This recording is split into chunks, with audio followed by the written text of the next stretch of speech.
Welcome to Navigating the Mess with me, your host, Lia Nistico. I'm here to inspire you to find greatness in your life amidst all the chaos. Join me while I talk about my real life stories and finding out who I truly am beneath all the challenges life can throw you. Let's find connection in our chaos. Hello! Oh my gosh, we are live. Welcome to the first episode of Navigating the Mess. I am so excited to be here. I'm excited that my idea is actually turning into a reality. Like the happiness, the excitement that I have right now because an idea that popped into my head one random day is actually a reality if you just believe in yourself. So let me tell you how it came to be about. So it was the end of last year, around end of October, beginning of November. And I had to say goodbye to a really, really close friend of mine. So I was in a really tough time that year, that part of the year. And I was very not in a good space mentally. So one day at work over my lunch hour, I was watching a Christmas movie to try to cheer myself up. And I was just not having the movie. It was just, I was not interested. So when that happens, my brain tends to wander. And when it was wandering, this little idea popped into my head and it said, and it was like a little voice, you know, one of those voices that said, you should do a podcast. And immediately I was like, what? Where did that come from? You know? And then my brain was arguing with itself, like, I don't know if that's such a good idea. Like, what would I talk about? And then I started entertaining that idea. And I sat there for a few minutes, like contemplating, you know, if I should do it. And then I just said, you know what? What the heck? So I opened up a notes folder in my phone. And that's where I have like all my ideas. And I just started writing. And I just podcast, right? Start there. And then it was so crazy. It was like a download of ideas that just like came over me. And I just started typing and writing, and ideas were flowing through me. And I was just in the zone of tons of ideas. And then after 10 minutes, I had like 3 pages of just ideas and 20 different ideas of 20 different episodes. Then I even took it a step further and I even created the first episode and all the points I talk about. And I was just so, I got all this energy. And to go from like being so low to getting a burst of energy just out of nowhere because of an idea, I thought, yeah, this idea chose me for a reason. So I was just so excited I had to tell somebody. And because I work with my husband, he's obviously the first person to know. So I walked over to his office and I said, so I have like a crazy idea. And he's like, tell me always. And he's always so supportive, you know? And so what I was normally used to is when I had ideas and I would tell somebody, they would be like, that's a little far-fetched. Do you think you can accomplish that? You know, like those type of ideas and those type of answers. So I was nervous and I said, okay, don't make fun of me. This is just an idea, but let me tell you. And so I told him it was about a podcast and he was like, oh my gosh, that's so interesting. He was just right on board and just so into it. I showed him all my notes. I like basically a file of just my brain, right? Just like what's inside my head. And he was like, no, this is doable. Like we can make this happen. Like, do you actually want to do this? So I was like, yeah. And when he gets something on his brain, he doesn't quit until it's accomplished. So he immediately was Googling like what we need. And I was Googling like podcast books. So I was reading up on it. Like, if I'm going to do this, I'm going to do it right. So he showed me the Amazon cart of like everything that we needed. and I was getting excited but scared. And anything new that you want to pursue is definitely scary. And imposter syndrome just like comes in full gear. And I have a lot of imposter syndrome. I always did. So I took a few days. I think it was about a week. And I was like, I don't know if I want to do this. This is a crazy idea. I don't know if this is doable, you know, and all that. And so he's like, well, I'll put it on hold. I won't buy it all because it's expensive. So if you do want to do it, just let me know. And so I think I took about a week and I'm like, you know what? No more toe dipping. Let's just do it. 2026 is a new year for us. So we're going to go like full bore. So let's do it. And he ended up buying everything before we went on our trip over Christmas. And all this stuff came like by Christmas time. And I'm like, oh my God, it is going to happen. It's becoming real, you know? And of course, that's scary too. So just the becoming of the reality of everything and seeing it come to life is just the best experience because it was a little idea that popped into my brain.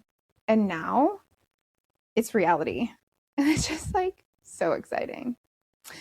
So everyone has a story, but it's the decision on if you're going to let your story define who you are as a person, or you're just going to let it be a small part of how you got to be here, right? So everyone has chaos in their life. It doesn't matter what it is. Stress, drama, chaos. It's in everyone's life.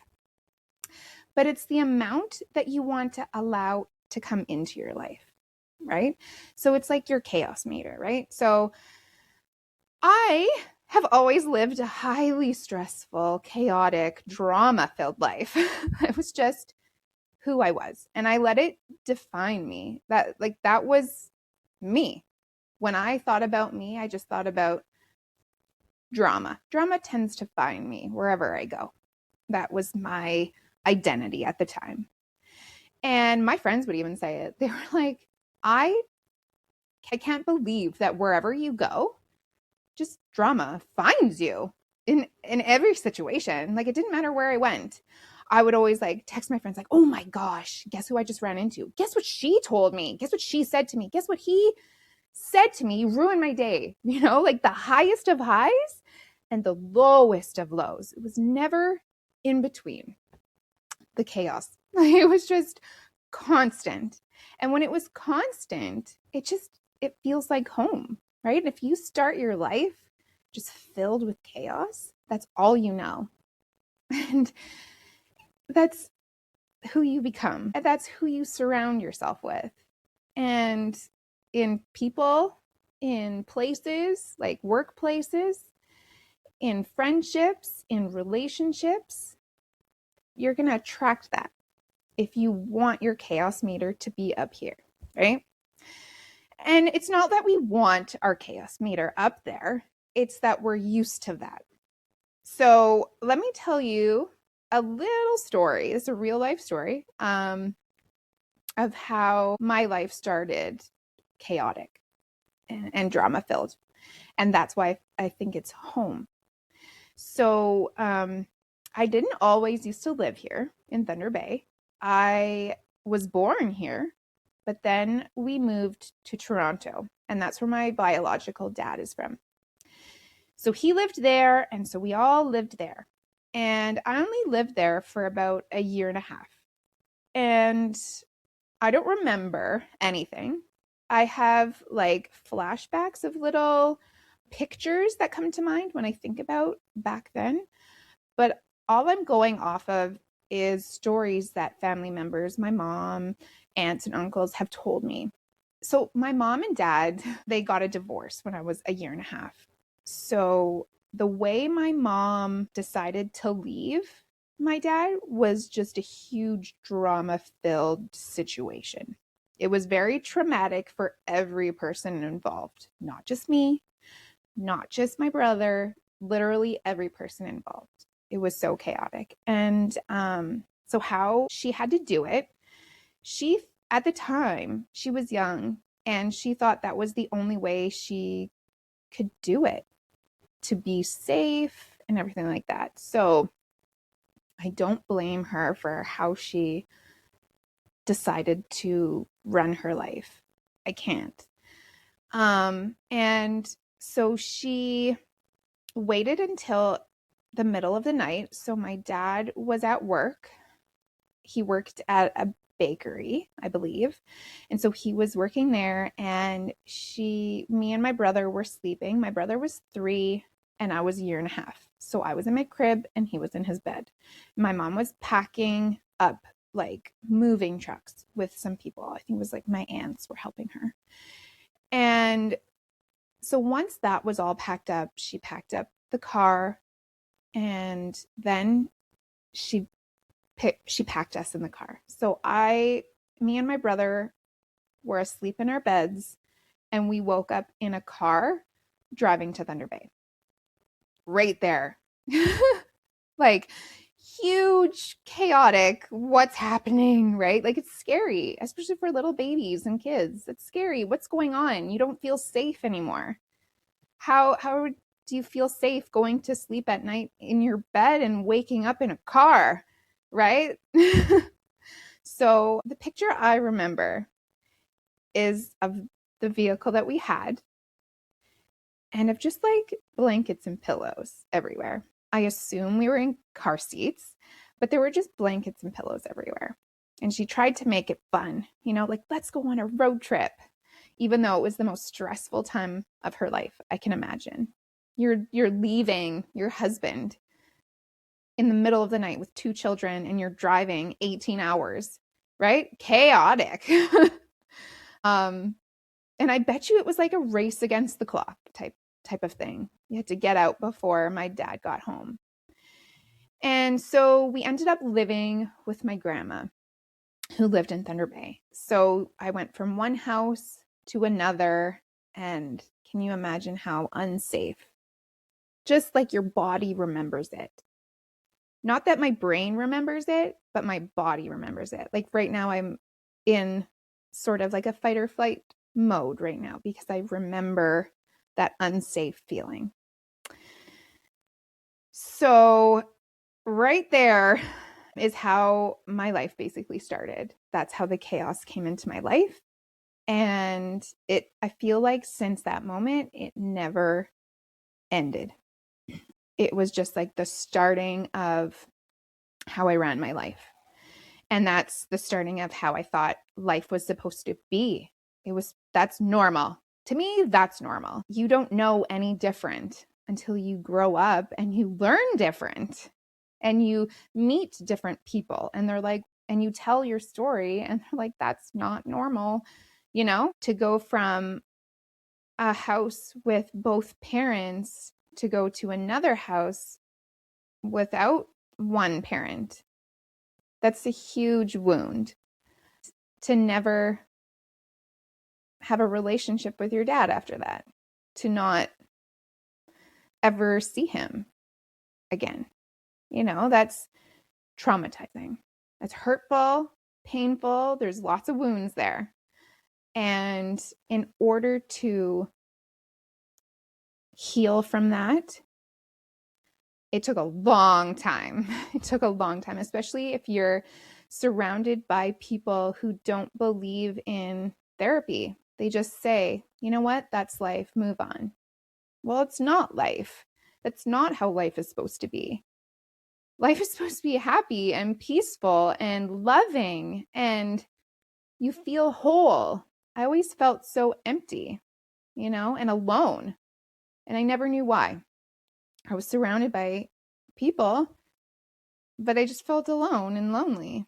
So it took me 36 years to rewire my brain to live in peace. It was never peaceful. Every relationship I had was not peaceful. There was always something wrong with it. And it wasn't always the other person. I grew up in chaos, so I was chaos. And I take fault for a lot of things. I sabotaged relationships because it didn't feel safe for me. because safe for me was highest of highs and lowest of lows. Anything in the middle was boring. Like they must not love me, you know? So I went to a lot of therapy, like 5, 6 years of therapy. But I didn't do that until after I had 2 kids. So I'm learning. I'm I'm reparenting myself and parenting babies. So that's really hard. And losing people in the process. I'm going to therapy, multiple types of therapy. Like I was going to single therapy and couples therapy. So it was like weekly, bi-weekly, and sometimes twice weekly. That's a lot of therapy. That's a lot of hard work. I did a lot of hard work for 5 or 6 years to be where I am right now. And we've lost a lot of people. It's been very sad. But if you want to live a peaceful life, you got to distance yourself from people who aren't peaceful and who don't bring you peace. And unfortunately, that had to be a lot of family members. And then there was ganging up on us from other family members, right? So you're labeled as the bad thing of the family, the toxic thing of the family, when you stand up for yourself and you have boundaries, because nobody does. Not a lot of people do. They people please and they're, yeah, no problem. Yep.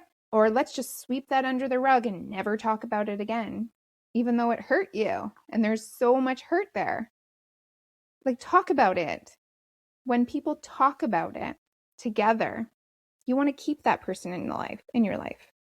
You don't want to cause a problem. That's not causing a problem. That's fixing a problem, So it's really hard to go from a constant state of stress and drama and constant state of fight or flight to go to peace. That's why it took so many years, because it's such a shock to your whole system, your brain, your body, just everything. It's such a big shock. It's like, this isn't normal. I don't think you should do this. Do you see how many people are leaving you? This isn't right. If people are leaving you, you're doing the wrong thing. Your body and your mind are trying to save you and keep you feeling safe. But sometimes you need to step outside of the box and know and trust your intuition that you're doing the right thing. And you're doing the right thing for you. Doesn't matter if it's the right thing for other people. They can live their life. I need to live my life. Be the main character of your own life. I never, ever was. I lived my life for everybody else and to please everybody. But in doing that, I wasn't pleasing me. And I felt so lonely and exhausted and tired and angry, like so angry. And I couldn't understand why. Why was I angry? I was angry at myself, because I wasn't standing up for me and living my life. It took me 36 years to live my life how I want to, not the opinions of everybody else, and what fuels me. So as a child, I was very curious and I asked a lot of questions. And I said what was on my mind. That was just me. And I was deemed the problem child because of it. And nobody liked it because it triggered them. If they're trying to hide something or they don't want to be trustworthy, they don't want all these questions to be asked to them, right? So they put me into a small box. And it's easy to do that with a child. They're very impressionable. And you're supposed to look up to your parents and trust them that they're going to teach you the right things. So I was told, don't talk, be quiet, be polite, always put on a smiling face. It doesn't matter. It doesn't matter if you're upset or sad or depressed in life. put on a happy face because nobody cares about that, and nobody wants to hear your drama, and nobody wants to hear how hard your life is. And everybody always has it harder than you. And so I was put in that small box and was very depressed as a teenager. And I got an eating disorder and was hospitalized for it twice. So that's just another story for another time. But do you see, when you are trying to fit somebody who's supposed to be themselves and you try and fit them into a small box, like it doesn't fit. It's not good. It's not going to end well. So, I just, after 36 years, was like, no more. I don't want to fit into this small box. I don't want to just there's got to be more to life than just fitting into a small box. You go to school and you get a career, and then you get married, you have kids, and that's the end of life. But to me, there's way more to life than that. And I want to have fun in life, and I want to meet a lot of people and that are right for me. And knowing that not everybody is right for you, and that's okay. Not everybody is going to like you, and that's okay. So my family always told me that I was too much. You're too much. You're too loud. Dim yourself a little bit. I talk too much. I ask too many questions.